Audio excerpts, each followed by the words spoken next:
رسوله الكريم أما بعد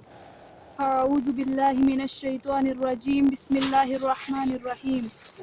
يا أيها الناس ضرب مثل فاستمعوا له إن الذين تدعون من دون الله لن يخلقوا ذبابا ولو اجتمعوا له وإن يسلبهم الذباب شيئا لا يستنقذوه منه ضعف الطالب والمطلوب۔ اسلام کی خوبی یہ ہے کہ ہمیں اور پوری کائنات انسانی کو تمام فانی معبودوں کی ابدیت سے پھیر کر اصلی ازلی اور ابدی معبود حقیقی کی ابدیت پر لا کھڑا کرتا ہے، جس کے فنا ہونے کا کوئی تصور اور امکان ہی نہیں ہے۔ قرآن ان معبودان باطل کو رد کرتے بنی نوح انسان کو یوں خطاب کرتے ہوئے فرماتے ہیں یا ایھا الناس، یہاں بغیر کسی تخصیص کے خطاب عام ہے، کیونکہ یہ سبق جتنا غیر مسلموں کے لیے ضروری ہے اتنا ہی نہیں بلکہ اس سے بھی زیادہ ایک کلمہ گو کے لیے اہمیت کا حامل ہے۔ اگر بالفرض کسی نے کلمہ پڑھا، اسلام قبول کر لیا، نماز پڑھنے لگا، روزہ رکھنے لگا، زکوٰۃ دینے لگا، حج کرنے لگا، صدقات و خیرات دینے لگا، لیکن ماں قبل کلمہ توحید کے جیسے الوہیت کی وہ صفات بتوں میں، بزرگوں میں یا قبروں میں مدفون نیک لوگوں میں ہونے کا عقیدہ رکھتے تھے،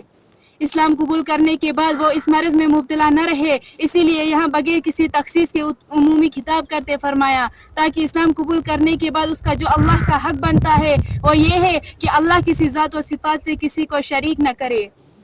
اور اگر اسلام قبول کرنے کے بعد وہ سابقہ عقیدہ پر ہی رہا تو پھر اس کا کلمہ پڑھنا، اسلام قبول کرنا کوئی فائدہ نہیں دے گا، بلکہ فائدے کے بجائے سخت اور شدید نقصان اور ذلت و خواری کا باعث بن سکتا ہے۔ اسی لیے اللہ تبارک و تعالی نے بغیر کسی تخصیص کے عمومی خطاب فرمایا یا ایھا الناس، اے لوگو، ضرب مثل، ایک مثال کہی جا رہی ہے، یعنی اللہ اپنی الوہیت، ربوبیت، خالق و مالک، مافوق الاسباب، ساری کائنات چلانا بغیر شرکت غیرے کی مثال دیتے ہیں، دعویٰ اور دلیل پیش کرتے ہوئے جس کے لیے آگے فاستمعوا لہ کی ندا لگاتے ہیں کہ اے لوگو، میں جو کہنا چاہتا ہوں تم ہر طرف سے اپنی توجہ ہٹا کر صرف اور صرف میری باتوں کی طرف دھیان رکھو تاکہ میں تمہیں کچھ سمجھاؤں اور تم سمجھ سکو کہ وہ بات اور مثال کیا ہے۔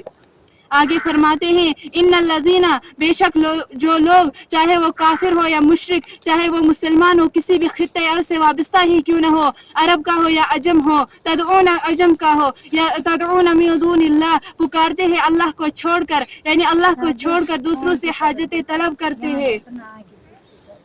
اللہ کو چھوڑ کر دوسروں کی طرف اللہ کو چھوڑ کر دوسروں کی طرف رجوع کرتے ہیں اپنی حاجت روائی کے لیے، دستگیری اور مشکل کشائی کے لیے، خوشیوں کے حصول اور غموں کو دور کرنے کے لیے، اولاد کے حصول کے لیے، روزی میں برکت کے لیے، کاروبار میں برکت کے لیے، نوکری کے لیے، پڑھائی میں کامیاب ہونے کے لیے، چوپایوں کی حفاظت کے لیے، گائے کے دودھ میں برکت کے لیے، سرکشی جانور کو قابو میں رکھنے کے لیے، بیوی کو مطیع بنانے کے لیے، شوہر کو قابو میں رکھنے کے لیے، ساس سسر اور ننند و دیور سے چھٹکارا پانے کے لیے، اولاد کو سرکشی سے بچانے کے لیے، کوئی صنم کو خدا بنا بیٹھا تو کوئی قبر کو مشکل کشا بنا بیٹھا، کوئی سورج کی عبادت کرتا ہے تو کوئی ہوا پانی اور آگ کو خیر و شر کا مالک بنا بیٹھا، کوئی قبروں اور آستانوں سے آس لگائے بیٹھا ہے تو کوئی در و دیوار اور درختوں کی پناہ میں خود کو دے بیٹھا، غرض ہر کسی نے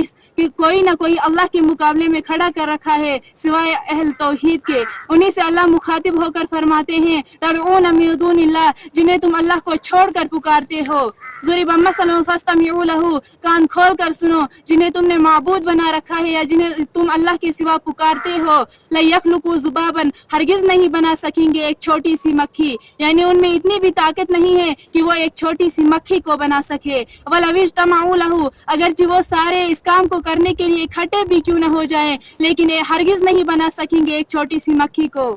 اللہ تبارک و تعالیٰ آگے فرماتے ہیں سن، مکھی بنانا تو بہت دور کی بات ہے، وَإِن يَسْلُبْهُمُ الذُّبَابُ شَيْئًا، اگر وہ مکھی ان سے کوئی چیز چھین لے، یعنی ان بتوں اور مزاروں کے سامنے جو پھل فروٹ، شیرینی، کھجورے، بتاشے، مشروب وغیرہ ان کے سامنے عقیدت سے رکھا جاتا ہے، اگر وہ مکھی ان چیزوں سے کچھ اٹھا کر لے جائے تو ان بتوں اور قبر والوں میں اتنی بھی طاقت نہیں ہے کہ وہ اس مکھی سے واپس لے سکے، لا يستنقذوه منه، ہرگز نہیں چھڑا سکیں گے وہ ان سے کوئی شے۔